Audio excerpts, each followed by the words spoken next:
So there's a lot that I've enjoyed about it. Yeah. But the thing, there's almost an addictive element of it that Right. drives you to keep going, whether you're enjoying it or not. And for me, that's when it's the having of ideas. And you know, have you heard the saying, when somebody's got so much money and they spend it quickly because it's burning a hole in their pocket? Yep, Well, it's for me, I get like an idea, burning a hole in my head. And I can't, until I do something with it, until I, it comes to either a proposal or something, or it's there. Like I cannot think about anything else. The insanity of starting up your own business. Every founder has a whole set of resources at their hand, but if you had a founder's toolkit, what would be the tools that you have in there? The first one is a bullshit detector. The fact that you're doing things that haven't been done before. People are everything. If you were to write a book, what would be its title? To paraphrase Bill Clinton, it would be, "It's the people, stupid." The time that you want to give up is the time when it's most important not to give up.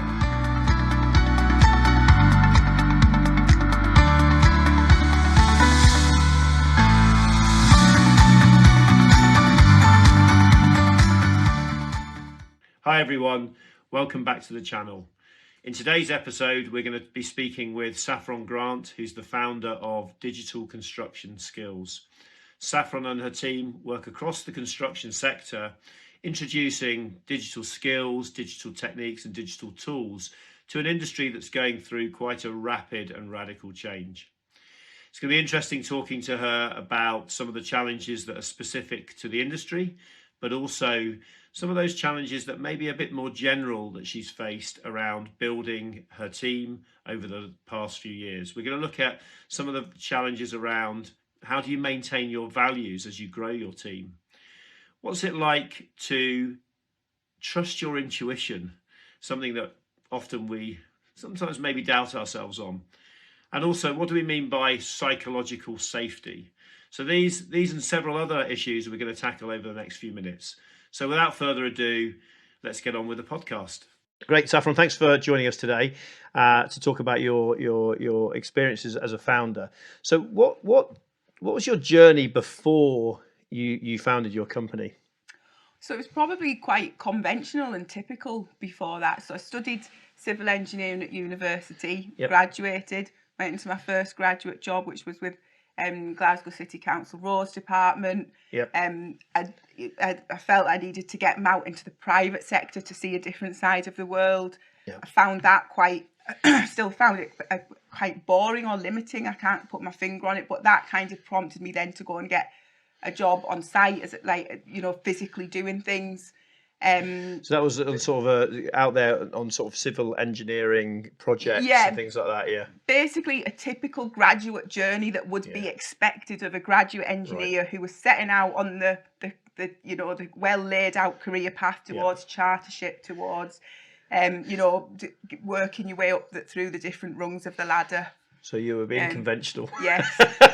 Conventional start. I didn't last very long in that. So, and then after that I did a bit more office job, but then that was basically when I stopped working to have children. Okay, right. And what drove you to found your company? Did you go back into working for somebody else after the kids, or did you, after sort of maternity or whatever, or did you at that point start your company? What drove you to start the company? What drove me to, and I like the way you say that, because it's like what drove you up the wall, or what drove you around the bend, or like what drove you into that madness, the insanity of starting up your own business.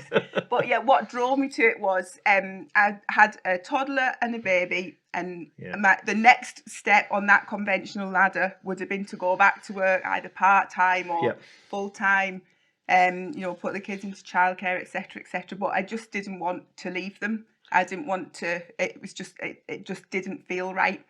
Plus the fact that I hadn't enjoyed my career beforehand. It wasn't like I was, sacrificing something that I loved. I actually, really, really disliked it. Right. So I had those two things, and that was what drove me to set up my own business. That's something that would be on my terms, that I could work when I wanted to, when I could get childcare that suited, so something flexible and that was like driven like by me, basically. And did you found it yourself? I know you work with your husband now. Was it a co-founding or was it a solo founding? It was completely solo. In fact, for the first 11 years, it was just me. You. Okay, yeah. So basically the entire direction of the company, and that was it's only the last I think 3 years that we're now. I think there's 5 of us now. Yep. But before that, it was just me. Yeah, and as a solo founder, what did you find? What are the challenges? Because it can be quite lonely. Yeah, it was. So the good thing about being on your own, or being the sole person, is you don't have to ask anyone, you don't have to run anything by anyone, you don't have to organise anyone else or think about anyone else. But the flip side of that is that you have to do everything yourself as well. Marketing, sales, proposals, business direction, the finances, job itself, and the job. So that I wouldn't say that was hard, but like you said, I think you've got to make a point of having good role models, and I had a great support network, and where at times when I didn't have one, I said I need a support network. I went and I found a brilliant mastermind group that became my support network. What's a mastermind group? Is that in subject matter? Yes, no, it was in fact completely it was a group of women business owners who all were in that similar position, and didn't have anybody else who knew their business in a way that they could help. So basically, we got to know each other's businesses enough that we could help each other out with, and we met once a month. And that was really, really important. So is that like a group of peers in a sense? Yeah. So people who maybe they're at different levels, but they're all running their own companies. They're peers of a sort. Is that peers with a difference, I'd say, because they had lifestyle businesses, accountancy businesses, just a whole different range of business, and nothing to do with construction or civil engineering at all, which for me was a light relief to have that outlet. And that group that kind of provided the support, what was that support? Was it just somebody to go and let off steam with, or was it what practical support did you get there? It actually was everything from practical support to emotional meltdown support when you needed it. As in you have an emotional meltdown? Yeah, well, anybody who wanted to have an emotional meltdown could have one. It's your turn this week. Yes, exactly. So, and you knew that it was a group of people that had your back. They wouldn't judge you. They would be there for you no matter what. But at the same time, it's not. And you could say that's what your friends would do.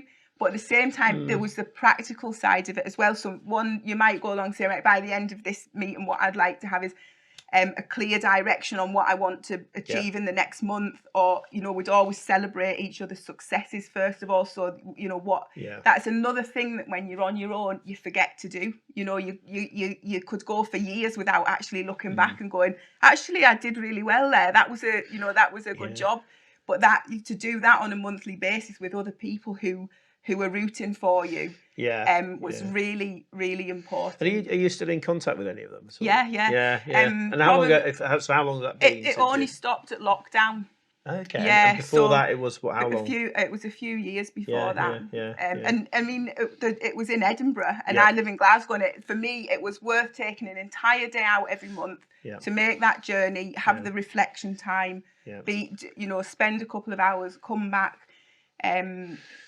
So it was worth it, and I've met some brilliant mentors and some brilliant friends. Sort of form of, it's also maybe a slightly in a sense of an advisory board, isn't it? It's without being a formal advisory board, and somebody who you can either independently go to and give a second opinion, get a second opinion from, or just sounding board or whatever. So, but don't need to be experts in what it is, but and I think it was the continuity as well. So it's not it took a bit of time to build up to it having that important value.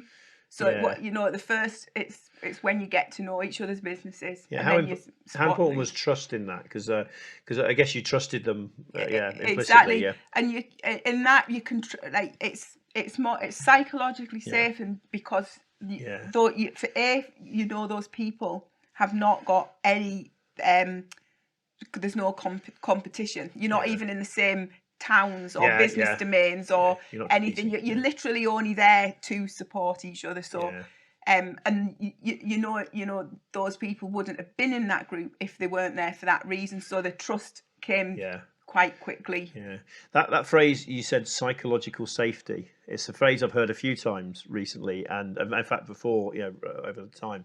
It's a really interesting concept of feeling safe and secure to raise an issue without there being any judgment or any kind of comeback or whatever.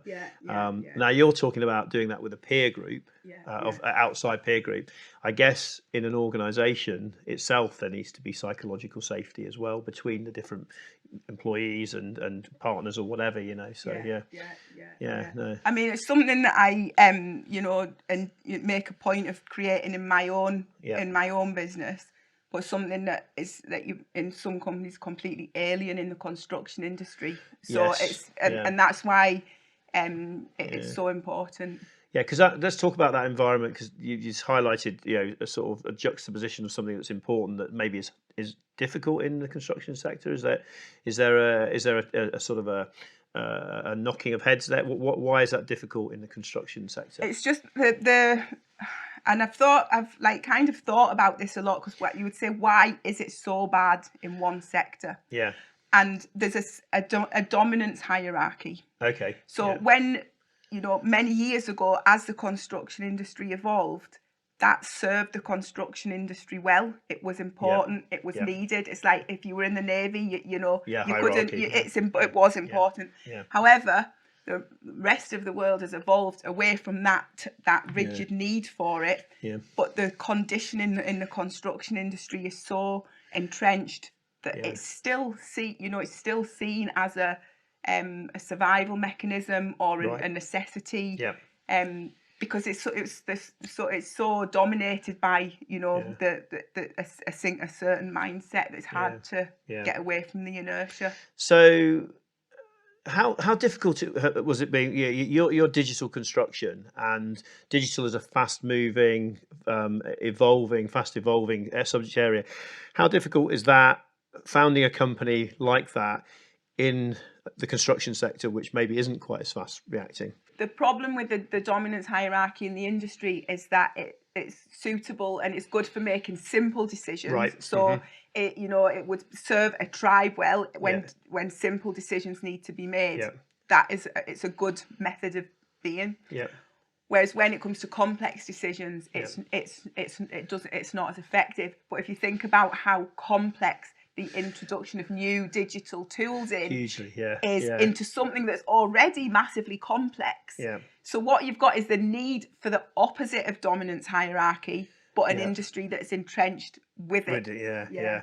That's so that's a real clash, isn't it, of culture, of acceptance and things like that. So which I'd imagine takes time and different techniques to get people to respond and to accept and to because digital brings a lot of benefits. It brings challenges as well, but it's whether they're accepted benefits in the construction sector, I don't know. So it's like unraveling a very tightly knotted, tangled up ball of wool that you can't just do. My least favourite subject. Have to just do a little bit at a time and loosen it and.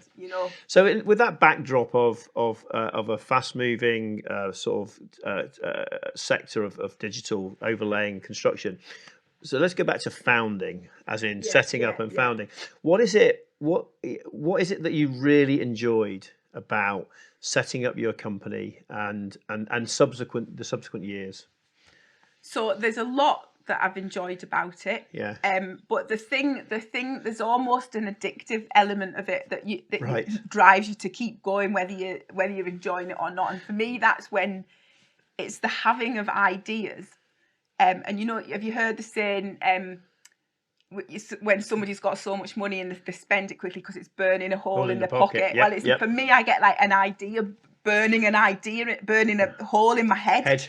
And I can't, until I do something with it, until I, it comes to either a proposal or something, or it's there. Like I Right. think about anything else.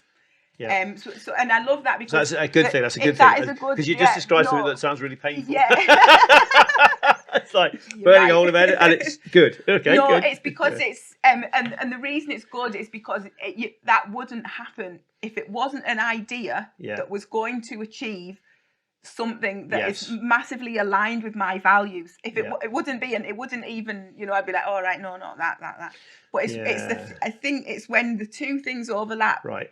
The values, the possibility. Yeah. And then my brain starts going the how, and that's for me. It's like a problem solving thing. That's where things heat up. Yeah. So values, interesting values. So, as a founder, setting the values. You've got personal values, but also the values of the company. How does that kind of come together? Well, again, it's easy when you're on your own. Yeah. Good too, because my value, it's my company. I can have whatever values. My values, my behaviours, my company, my ball, my bat. I'm off. It's win-win. Don't know why I ever, started thinking we should, take people. No, but then you bring people into your organisation. No, and the way I've been really lucky is that I've only brought in people who share those values. Lucky. So far, lucky. Yes, yeah. You would put that down to luck. I suppose. Yeah, you're right. I've manifested that, or probably filtered out thousands of people to get down to those few people. I think if you look at realizing the importance of culture and behaviors in a company, and realizing how important that is in the recruitment. So if you, as a solo founder, the first person you bring into your organization is then 50% of the people, the human capital of that organization. That's a phenomenal impact if they don't fit. So, and it took me 10 years to find that one person. So it was you on your own for 10 years? Yeah, because I didn't find another right person. So didn't find another right person, or weren't willing, but kind of that idea of nobody can do it as well as you as the founder, because there's some traits of founders that are quite interesting and quite unique. So was there a resistance in your head to going, nobody can do this as well, or what were the dynamics in there? Can you? There's definitely a bit of that going on. Yeah. And probably more of it not being the right time. Okay. For the responsibility or the commitment to another person, because that's the other thing. Like when your children are younger, you've got to, you can't be worrying too much about it. But as your children get older, then they become more independent, and you then become. So it's a bit of that, but also business-wise, I don't know if I would have had the right leadership skills, or if I was even clear enough on what my, the values were. I didn't have the practical tools, or probably so much. I think they just converged at that right time. So that's something that sounds like it evolved. So those attributes of your character, your capability, were evolving over time. So there was the stuff you learned before you founded, and the stuff you learned as you founded, and we're constantly learning. So what about so people founding a company? Let's say a graduate, or just say somebody even who's a young person who wants to found a company. What's the challenges to them? Is it easier now? Is it more difficult now? What's your views on that? Do you mean now in this world, as opposed to today? 10 years ago in this world? Today, as in, if a young person today was, do they? Is it right that they do their time in business first? To be blunt in that sense, or is it easier now? Do you think for them to step into a role where they are running their own business, they're founding their own business? Any thoughts? I mean, I don't think there's a blanket answer to that, Ross, because one of my kind of driving kind of things in life is that if you want to understand, you have to act. Right? So one person might say, right, I'm going to set up a business, and they might think about it for 10 years. But only at the point when they do it is their time when they'll start to learn. But what I don't know, because I haven't done any a controlled experiment on, is it if you did that when you're 18, and clearly some people do that, and they do. So it must be possible. I don't know if I think it just depends on the person. So in your sector, that might have been difficult because people might look at them as inexperienced. Yes, and again, it depends on the sector you're in as well, and Yeah, no, I understand that. I think I have a sense that it's easy to set up a business. I mean, everything's online, all the tools, you can register a company in 2 seconds and yada yada yada. And you can connect to your customers. Technically, if your customers are on social media or digitally, if your customers are digitally active, then you can connect to them. I guess it's with what, doing what. There's probably still challenges. I mean, it still needs to be a problem that needs to be solved or an opportunity that needs to be seized, I suppose. But maybe it's easier to get there today as a young person. Having said that, I don't know. It could actually be harder because it depends on the motivation as well. Right. So if you've started your business because you've been in your environment, your social media bubble, if you see, YouTubers and it might feel like that is what is expected of you, in the same way that I felt it was expected of me that you get this promotion, that Right. So people may go off on that path without the right reasons, in which case I don't think purpose is important. So some sort of drive and purpose. So purpose and culture, and so these are all important parts of founding. So we spoke a few minutes ago about what you enjoyed about founding, and you started talking about burning holes in your head. So I'm now dreading asking you what you really don't don't enjoy. What is it? What's the things that really, the struggles? What were they? So I suppose one of them is kind of being on your own, right? But also exhaustion and burnout when because I admit that I do get put a lot of probably too much energy into certain ideas and stuff. It's like it takes over. So you probably end up doing more work than you really can, or going be stretching yourself. And I have had burnout, and it was awful, and I would never want anyone to go through that. So but you recognize that now, so the experience you learned from, you recognize when you're getting close to that or closer to that, and you try to anyway. I can see it coming. Is that you can see it coming now, or you can see it now? One can see it coming. I mean, I do. I've got I've gathered tools along the way to know, right, okay, this is happening, right. So it's like the valve has got an earlier kind of release, so it doesn't get to the kind of the head of pressure doesn't build so the up boiler as won't much. blow. You can let the safety valve out. No, so those are the pressure as a founder is intense, because effectively you're answerable to your family, the bank manager, and that's it. And yourself, obviously. But the thing is, and the pressure can come from yourself. And that can be more pressure than anybody who else has got expectations on you, or you perceive that people have got expectations of you, or but if you sat down and somebody said you really need to do this, you're probably going, oh, actually no, it's just myself. It's putting myself through that hoop. Yeah. So over the past, is it sort of 15 years or so? 13 years. So what are you most proud of? So I think, as I said, there's different kind of milestones that I'm proud of, and I go, wow, I can't believe I achieved that, but I did. But in general, it's doing it myself from scratch. Because I look around and I see people doing amazing things, and I think that they've done it from the strong platform of a massive company, or they've done it from a position of security, whereas I've done that, taken massive risks all along the way, and without the kind of that behind me. So what you've achieved from scratch is that's what you're most proud of. By doing it from all your own work. I mean, I say I did it on my own, the business, but but with my support network behind me. So that's cool. And what would you have done differently? Because that's the classic. You're looking back. Is there anything you would do differently? No, I don't. I never would have done anything differently, because I believe that everything that you do, even if it seems like a disaster at the time, and though it's the things that are a disaster at the time are probably the most important things.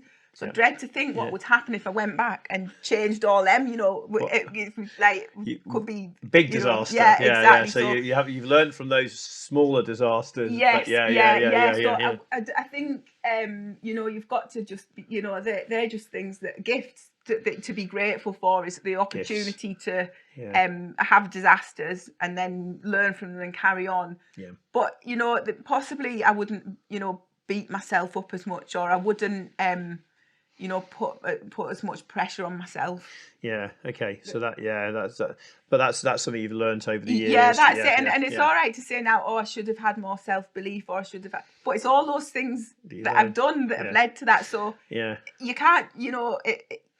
That was a process. Yeah. So So would you, if you were talking to your former self, so the Saffron who set up the digital construction company, what would you say to her against what you know now? What would be those young, yeah. So with your head of wisdom that you've built over the past 13 years, what would you say to her at the point where she's setting out?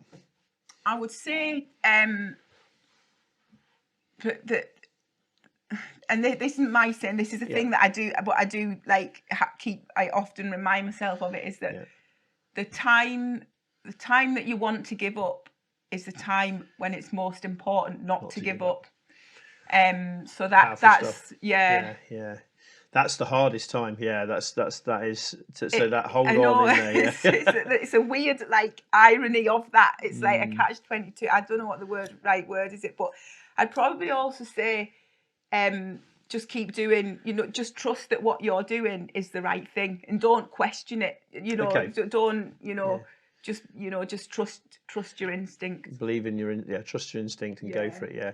Because instinct's a funny thing. Because I look back on instinct, and instinct arguably comes from our DNA, but actually it probably more comes from our experience and the ability to recognize something intuitively and then respond and do something differently. So I think as we gain knowledge and gain experience, then instinctively we have responses. Well, I noticed that about you, Ross. That is something that if you ask you a tricky question, you'll connect into your instinct. And it's a really good thing. And what the kind of, I think the science behind it, I think, is that your unconscious mind remembers everything you've ever seen, done, or heard. And that's 20 million bits of information a second.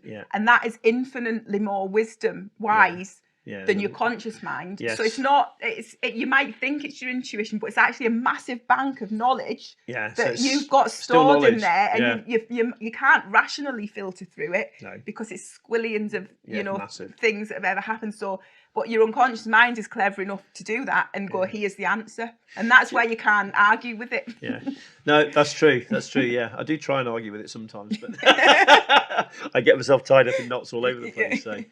But I think knowing yourself and understanding yourself, you clearly have a good self-awareness which you've built up over time and you've studied, etc. I think knowing yourself, and as a founder, recognizing the traits that you have and how they might impact the success of your company is, I think, it's quite a challenge actually for people, because part of that is your role changes over time, and therefore. And if you carry on doing the same things and your role needs to change, then you have a problem because you're not going to succeed, basically. That's interesting. So let's talk about that toolbox, that founder's toolbox. So if we were to open Saffron's founder's toolbox, what would be the tools that are in there? Right. So what would you put out first? These are the ones that I wish I'd had. Yep. So the first one is a bullshit detector. Is that like if anyone's invented one of these, can I please have it? Because I can be naive, or I can't, But I mean, to be fair, it's not. I'm not that bad, really. But if that's something that I could give to somebody who was just founding a company now, that is right. If you can get that working, you're sorted. Yep. And any other useful tools? I like this. The other one is, and again, I think probably again, as I say, your unconscious mind is probably doing this anyway. But what I would call it like a kind of idea value toolkit. Value. So explain what you mean by that. They've got a thing in the construction industry called the value toolkit. So it's trying to take the focus away from just money, and it's like a pie split into 6 different sections. So it's what social value does it have? What economic value does it have? Yep. What it would be more personal to me. So am I learning? Will I learn something from this that'll help me? Will it align with my values? Will it help me achieve my goals? You know, so this I haven't is even a said filter. money yet, which I probably should have said a bit earlier. It needs to be in there somewhere. Yeah. It needs to be in there somewhere. Yeah, but sustainable. it's just a kind of way of, you know, when you have an idea, it's not just about how much money will it make, how long will it is. There's a whole load of things, and it's, you know, for me, it's about weighing it up on lots of different. So how you identify what those are and how much weight you put on them. That's it. And everyone would have, if everyone would have to make their own value toolkit, because my idea to value toolkit is yours. Wouldn't be, you know, someone else would look at that and go, well, you never know. You might start a trend there. That's good. Cool. And let's now talk about so what. And I ask everyone this. So you're going to write a book. In fact, you have written a book. I have. You have written a book. In fact, you are one of the first people I know I've ever met who's written a book, and I have a copy of it. You sent it to me. Thank you very much. Anyone can write a book. Anyone can write. I should write one. There's a challenge. Okay, right. My intuition is saying maybe that not. Sounds like a lot of hard work. Like early mornings, late nights. Which it probably was, I would imagine so. But if you were to write a book which was aimed at based on the founding of your company, your founding journey, do you have a title? Yeah, I think it would be. There's a couple of options. It would probably be something to do with. And again, this isn't This isn't my thing. It's just something that I keep in my mind. Is that there's a solution to every problem. Right. Okay. So sounds like a song. You hum it, I'll play it. And if you kind of go through life with that approach, you know, it works. And the other one, again, is not mine. It's just a kind of tenet that is really helpful. Is that it could be a book title. Probably is actually. There's no such thing as failure, only feedback. Yeah. Okay. So, and that's really important. Yeah. And listening to it, not necessarily accepting it all, because sometimes but hearing it, assessing it, using it in some way. So fail, you know, for me, and you know, every failure is a stepping stone. The more failures you have, the further along your journey you are. And that feedback from those failures, if you like, is important stuff. I always say that actually, you know, we talk about the unicorns, those companies that grow and have massive growth. And what can we learn from them? Actually, I'd like to learn from the hundreds of thousands of companies that failed, people, the failures that people had on their founding journey. Because yes, you'll learn from the unicorns, but you'll imagine how much you'll learn. And there's no data around those. They just don't. That data's not kept. So, well, you wouldn't even learn to walk. You wouldn't even learn how to walk or talk if you didn't have lots of failures before you did that. So no, you're absolutely right there. So anyway, listen, thank you very much for your time today. Look out for those titles on the bookshelf. We'll be looking at your local when you write your next book, because you'll write another one. I'll get some stupid idea and it'll be burning a hole in my head till and that's a good thing, as you said. So thank you so much for your time and those words of wisdom as well. And look forward to talking to you again. Thanks, Ross. It's been a blast. Thank you.